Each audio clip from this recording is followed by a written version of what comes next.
முத்து செஞ்சது மாசான சம்பவம் அப்படின்னு சொல்லி யாரெல்லாம் நினைக்கிறீங்களோ அவங்களாம் நம்முடைய கலெக்ட் பண்ணிக்கோங்க. லாஸ்ட் எபிசோட் பார்த்துருப்பீங்க. ஸோ செம்மையா இருந்தது. இப்போ முத்து என்ன பண்றாரு அப்படின்னா, ராணியை கூப்பிட்டீங்க பாருமா, அவன் வந்து உங்ககிட்ட தப்பா நடந்துக்க பார்த்துருக்கா எங்க அண்ணன், அதனால நீ என்ன பண்ற, நீ அவனை கல்யாணம் பண்ணிக்கோ அப்படின்ற மாதிரி சொல்றாங்க.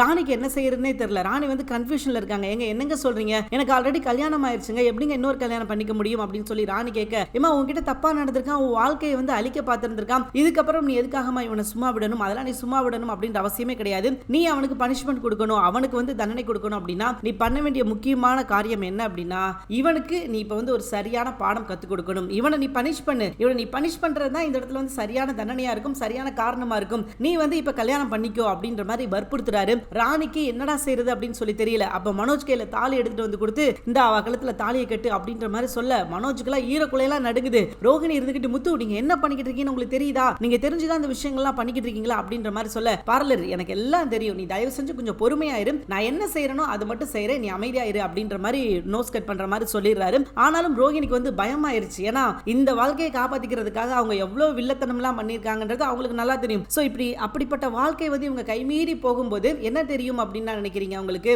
சோ என்னடா இது நம்ம வாழ்க்கை கைமீறி போகுது அப்படின்னு சொல்லி அவங்களுக்கு ஒரு ஆட்டோமேட்டிக்கா ஒரு பயம் வரும். அந்த பயம் தான் ஒட்டுமொத்தமா இவங்களோட லைஃபுக்கே ஒரு பாதுகாப்பா இருந்துகிட்டு இருந்தது. ஆனா இப்போ மனோஜ் வந்து இன்னொருத்தர் கல்யாணம் பண்ணிக்க போறாங்க, மனோஜோட வாழ்க்கை இன்னொருத்தருக்கு போக போகுது அப்படிங்கும்போது ரோகிணிக்கு அப்படியே வந்து மரண பயம் வந்துருச்சு அப்படின்னு சொல்லலாம். இப்போ ராணி வந்து இல்லங்க இதெல்லாம் என்னால பண்ண முடியாது அப்படின்னு சொல்றாங்க. என்னம்மா சொல்றேன், உனக்கு எடுத்திருக்கான், உனக்கு எடுக்க பார்த்திருக்கான், உன்னை வந்து அங்க வச்சு அப்படி இப்படி இப்படி சொல்லி எல்லாமே பண்ணி இருந்திருக்கான்ல, சோ நீ இப்ப என்ன பண்ற, அவனை கல்யாணம் பண்ணிக்க அப்படின்னு சொல்லும்போது ராணி வந்து இதுக்கு மேல அவங்களோட மனசாட்சி வந்து கேட்கல. சோ மனசாட்சியை குத்துற மாதிரியே நம்ம முத்து ஒவ்வொரு விஷயமா சொல்ல சொல்ல சொல்ல அவங்க மனசாட்சி வந்து பாடுபடுது. இல்லங்க அந்த மாதிரிலாம் எதுவுமே நடக்கல, நான் சொல்றது ஒரு விஷயத்தை கேளுங்க அப்படின்னு சொல்லிட்டு ராணி என்ன பண்றாங்க அப்படின்னா, நடந்த உண்மை எல்லாத்தையும் சொல்றாங்க. ஆக்சுவலி என்ன நடந்தது அப்படின்னா, நாங்க எந்த தப்பும் பண்ணல, ஆனா எங்களோட தரப்பு நியாயத்தை வந்து அவர் கேட்கவே இல்லை, நீங்க இப்படி பண்ணிருப்பீங்க அப்படின்னு சொல்லி புருஷனும் முன்னாடி சேர்ந்து எங்க மேல பழிய போட்டு எங்களை அந்த கம்பெனியை விட்டு துரத்திட்டாங்க. எங்களை கம்பெனியை விட்டு போக சொல்றது வந்து எங்களுக்கு பிரச்சனை கிடையாது, நாங்க இந்த கம்பெனி இல்லைன்னா நாங்க இன்னொரு கம்பெனில வேலைக்கு தேடுவோம், ஆனா அதுக்காக எங்க மேல வீண் பழி போட்டு எங்களை திருட்டு பழி போட்டு அவங்க வந்து இப்படி பண்ணிட்டாங்க. அந்த கம்பெனி இப்போ ஓரளவுக்கு நல்லா இருக்குது,